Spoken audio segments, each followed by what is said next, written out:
So this Wipeout Omega Collection is basically a remaster of two other titles, Wipeout HD and Wipeout 2048. There seems to be 46 ships in it as well. That's a lot of ships. And I don't know how many tracks. Quite a lot. Yes, 26 of them, rather. Lovely Wikipedia's just told me. Thank you for that, Wikipedia. And now it's a racing game in essence, as you all know, but you can shoot people with various weapons that you pick up. Weapons. Plasma. Ooh, that slowed him down. Good, that's nice. I'm off. You've got energy levels that get smashed to bits by various other flying around the track and shooting things at you. Energy critical. Shit. You eliminated yourself. But you've not also got offensive weapons, you've got defensive weapons too, like shields and leech, which lets you suck off other people as they go flying around the track, which is great fun thing to do, if a bit hairy. Hairy as in the scary sense, not as in the hairy sense. I refuse to put on a autopilot thing. That's just a ridiculously limp way of doing things. There's also a few game modes too. You've got your standard races, which is a standard race. You've also got a time trial, which is very, very dull, but helps you learn the tracks. I don't think I want Target to do this. You've got like a combat mode, which you just blow the shite out of each other with, and there's a nice little thing where you can do a flip of 180 degrees, so you can spin around and blow people up who are coming up your arse, if you know what I mean. Good lord, this is very double entendre, this review. I bet this is quite queasy in VR. There's also a really interesting mode called Zones, which is kind of like falling through a 1980s television series opening sequence on acid with all these strange wipeout colours, and you've got to basically cross a certain amount of zones, and each time you cross a zone, the ship sorry about that, I don't know, my brain farted. What I meant to say was that as you go through the race, the zones go up. You can see here it's going up to 20, but each time you... Ding, ding, ding, ding, ding, ding! Shit myself again. Forget about it. So each time you cross a zone, your class goes up at the bottom there. So it goes up, C, B, A, and of course, as you go up with each class, then your car, your floating car, goes even faster, and it gets more and more difficult. Christ! Crikey! I'm an A+ class now. This has gone much... This is much faster! Shouldn't I see? Shouldn't I? No! Ugh! Ow! This is actually much more fun than I thought it was going to be. Concentrate! I'm nearly dead.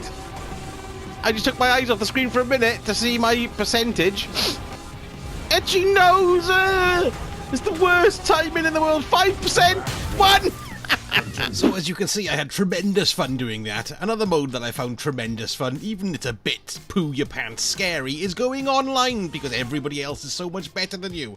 However, because it's on PS Plus, you're going to get an influx now of rubbishy people, noobs as they're called, just like me. And I did have a tremendous amount of fun doing that. Shit!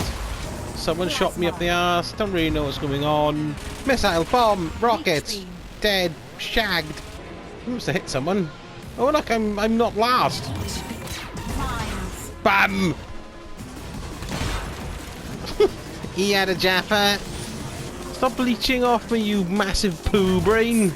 Bloody hell! Look at the rank on them, misses. But the main thrust of the game is, of course, the campaign, and there's shed loads of it, with all the different modes, tracks, loads of ships to earn, as you can see, and not to mention all the different types of races that you get within the campaign. Makes it a hell of a lot of fun to play. The game also does a really good job of making it feel real. The names of the teams, AG System, Pfizer, and Q-Rex, or whatever, however you pronounce it, but they feel real, and the livery's great, and the designs are great, and it really feels like high-tech corporate world of racing in the future. It's a brilliant atmosphere they've made with the game. The best way to describe it, it's like a glowing piece of white, sexy tech shimmering in the dawn of the future and floating around like a big metal car that shoots huge death rockets. And it's not really a criticism of the game, but it is for me. It's very, very hard,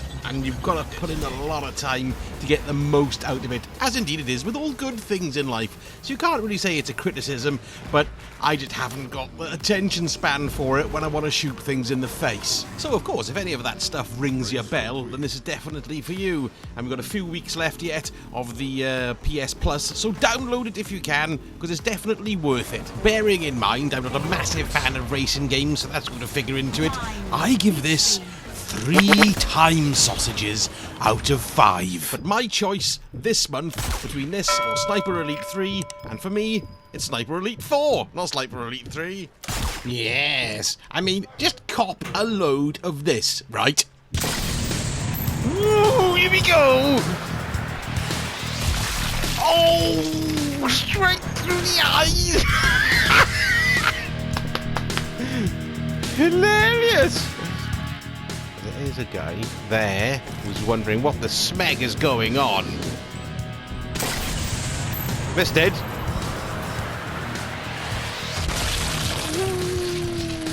Whoa, this is nuts!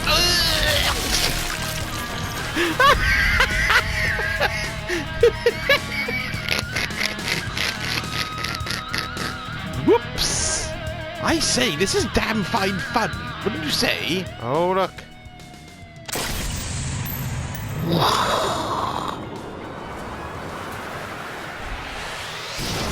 Oh, holy moly, he's gonna hammer through his skull. Time sausages gaming channel.